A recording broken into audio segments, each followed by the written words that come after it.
সুপ্রভাত বন্ধুগণ, আপনাদের সবাইকে জানাই প্রভু যীশু খ্রিস্টের নামে শুভেচ্ছা ও শুভকামনা। আসুন দেখি ঈশ্বর তার পবিত্র শাস্ত্র বাইবেল থেকে আজ এই প্রাতকাল আমাদের কি বলতে চান। আজ এই প্রাতকালীন অধ্যয়নের জন্য আমরা বের করব গীত সংহিতা তার 103 অধ্যায় 2 পদ। এখানে লেখা আছে, হে আমার প্রাণ সদাপ্রভুর ধন্যবাদ করো, তাহার সকল উপকার ভুলিয়া যাইও না। হে আমার প্রাণ সদাপ্রভুর ধন্যবাদ করো, তাহার সকল উপকার ভুলিয়া যাইও না। হালেলুয়া।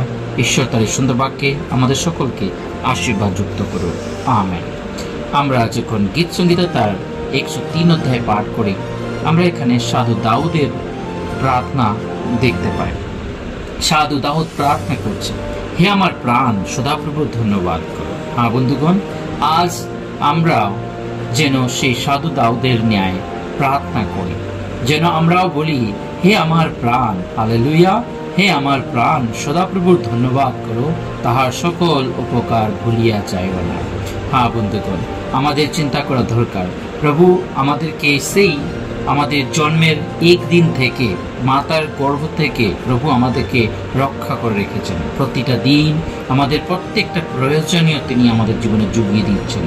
তার যে উপকার সকল আমরা আমাদের জীবনে দেখতে পাই, আমাদের পরিবারে দেখতে পাই, আমাদের শহরে দেখতে পাই, কিন্তু তবু আমরা তার সেই উপকার সকলকে আমরা অনেক সময় অদেখা করে থাকি।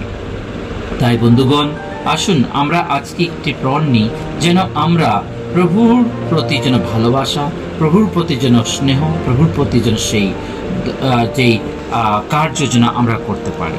যেমন সাধু দাউদ বলছে, আমার প্রাণ সদাপ্রভুর ধন্যবাদ করো। আমাদের জীবন যেন সর্বদা তার উপর যেন ধন্যবাদের সেই বাক্য, ধন্যবাদের সেই বিষয় যেন আমাদের জীবন থেকে, আমাদের মুখ থেকে যেন বাড়াতে পারে।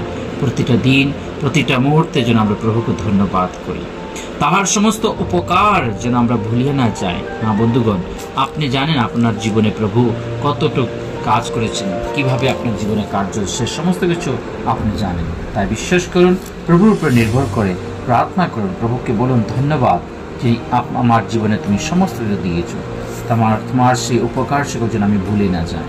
কারণ প্রভু, তুমি আমার সমস্ত অধর্ম ক্ষমা করিয়া আমাকে তুমি সেই জীবন দান করেছ। প্রভু তার নিজ পুত্রকে পৃথিবীতে প্রেরণ করে আমাদেরকে সেই পাপ থেকে মুক্ত করেছে। তাই তার থেকে বড় উপকার আমাদের জীবনে আর কি হতে পারে। আসুন প্রভুকে ধন্যবাদ করি প্রার্থনা সহকারে। পবিত্র পবিত্র বাহিনীর সদা প্রভু, তোমায় মহানয় ধন্যবাদ করি। আজকের সুন্দর পবিত্র প্রাতকালের জন্য ধন্যবাদ করি। আজ এই প্রাতকাল থেকে নিয়ে 3.5 তোমাদের সঙ্গে সঙ্গে থেকো, সমস্ত অমঙ্গল দেওয়াল হতে রক্ষা করো। তোমার পবিত্র আত্মা দ্বারা তুমি আমাদের পরিচালনা করো। যা পাপ অন্যায় অপরাধ করেছি সেগুলো তুমি ক্ষমা করো। এই ক্ষুদ্র প্রার্থনা ত্রাণকর্তা মুক্তিদাতা প্রভু যীশু তোমার পবিত্র নামে চাই, আমেন।